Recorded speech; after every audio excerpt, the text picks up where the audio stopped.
Pune railway స్టేషన్లో ఉంది. ఆమె నగరానికి కొత్త. ఆమె శనివారవాడకు వెళ్ళాలి.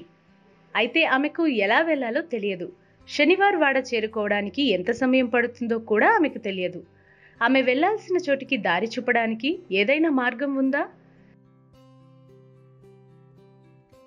రీతు తాను వెళ్లాలనుకున్న చోటికి చేరుకోవడానికి ఎంత సమయం పడుతుందో చెప్పడానికి ఏదైనా మార్గం ఉందా?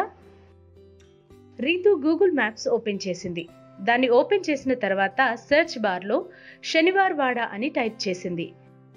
ఇలా చేయగానే అలా తను వెళ్లాలనుకున్న ప్రదేశం, అక్కడికి చేరుకునే దారి కనిపించడం మొదలైంది. రీతు ఇచ్చిన సూచనలను సులభంగా అనుసరిస్తూ తన గమ్యాన్ని చేరుకుంది. ఈ అప్లికేషన్ని ఎలా ఉపయోగించాలో మీకు తెలుసా? మీరు ఎప్పుడైనా గూగుల్ మ్యాప్స్ గురించి విన్నారా? చింతించకండి. ఈ అప్లికేషన్ను ఎలా ఉపయోగించాలో కలిసి నేర్చుకుందాం పదండి. ప్లే స్టోర్ని తెరవండి. సెర్చ్ బార్లో టైప్ చేసి గూగుల్ మ్యాప్స్ కోసం శోధించండి. యాప్ని డౌన్లోడ్ చేయండి లేదా అప్డేట్ చేయండి మరియు మీ హోమ్ స్క్రీన్కి వెళ్ళండి. హోమ్ స్క్రీన్పై గూగుల్ మ్యాప్స్ చిహ్నాన్ని నొక్కండి. మీరు దాన్ని తెరిచినప్పుడు అప్లికేషన్ మీ ప్రస్తుత స్థానాన్ని మరియు మీ చుట్టూ ఉన్న స్థలాలను చూపుతుంది. మ్యాప్ మధ్యలో ఉన్న నీలిరంగు బిందువు ఆ సమయంలో మీరు ఎక్కడ ఉన్నారో చూపుతుంది. మ్యాప్లోని ప్రతి భాగాన్ని వీక్షించడానికి మీరు మ్యాప్ను ఎడమవైపుకు, కుడివైపుకు, పైకి మరియు క్రిందికి లాగవచ్చు. మీరు మ్యాప్ను 2 సార్లు నొక్కడం ద్వారా లేదా మ్యాప్పై మీ బొటనవేలు మరియు వేలిని ఉంచి లాగడం లేదా కుదించడం ద్వారా మ్యాప్లో జూమ్ ఇన్ లేదా జూమ్ అవుట్ చేయవచ్చు. మ్యాప్లో నిర్దిష్ట ప్రదేశం కోసం చూడడానికి మీరు యాప్ పైన ఉన్న సెర్చ్ బార్ని ఉపయోగించవచ్చు. సెర్చ్ బార్లో మీ చిరునామా, నగరం, వీధి, దేశం లేదా స్థానియ ల్యాండ్ మార్క్ని టైప్ చేయవచ్చు. ఉదాహరణకి ఆగ్రాలోని తాజ్మహల్. మీరు టైప్ చేయడం ప్రారంభించినప్పుడు మీరు టైప్ చేస్తున్న టెక్స్ట్ ఆధారంగా మీరు నమోదు చేయాలనుకుంటున్న ప్రదేశాలను గూగుల్ మ్యాప్స్ తనకు తానుగా సూచిస్తుంది.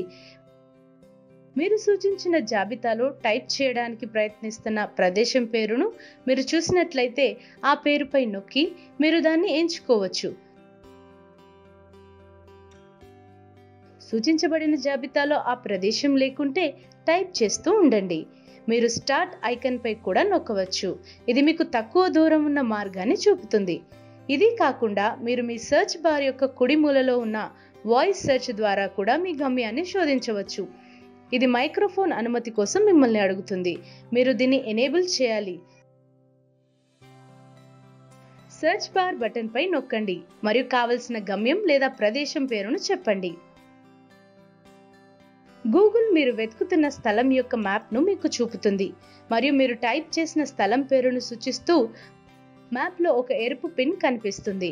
స్క్రీన్ దిగువన మీకు మీరు వెతుకుతున్న స్థలం పేరు, చిరునామా కనిపిస్తుంది. మీరు అక్కడికి ఏ మాధ్యమం ద్వారా చేరుకోవాలి అనగా బస్, కార్, కాలినడకన మొదలైన వాటి ఆధారంగా అక్కడికి చేరడానికి పట్టే సమయం అంటే ETA అంచనాగా ప్రయాణ సమయం కూడా కనిపిస్తుంది. మీకు ఇంకా చాలా ఆప్షన్స్ కూడా కనిపిస్తాయి. ఈ ఆప్షన్స్ లో ఆసక్తికరమైనది దిశానిర్దేశం అనగా డైరెక్షన్స్ ఆప్షన్. మీరు నీలం రంగు డైరెక్షన్ చిహ్నాన్ని నొక్కితే గూగుల్ మ్యాప్ తనకు తానుగా ఆ ప్రదేశానికి చేరుకోవడానికి అతి తక్కువ దూరం ఉన్న మార్గాన్ని అంచనా వేస్తుంది మరియు ఆ ప్రదేశాన్ని చేరుకోవడానికి ఆ మార్గం యొక్క మ్యాప్ను వినియోగదారులకు చూపుతుంది. మీరు యాప్ చుట్టూ చూస్తున్నప్పుడు మీ దారిని కోల్పోతే మిమ్మల్ని మీరు రీసెంట్ చేసుకోవడానికి అంటే మీరు ప్రారంభమైన చోటికి తిరిగి రావడానికి టార్గెట్ చిహ్నాన్ని నొక్కవచ్చు. ఇప్పుడు రీతులాగా మీరు కూడా మీరు ఎక్కడికి వెళ్ళాలనుకుంటున్నారో అక్కడికి మీ మార్గాన్ని కనుగొనవచ్చు. ఈ సమాచార వీడియో సహాయంతో మీరు గూగుల్ మ్యాప్ని సులభంగా ఉపయోగించుకోగలరని మేము ఆశిస్తున్నాము. గూగుల్ మ్యాప్ని తెరవడానికి ప్రయత్నించండి మరియు మీ నగరంలో ప్రసిద్ధ స్థలాలను కనుగొనండి.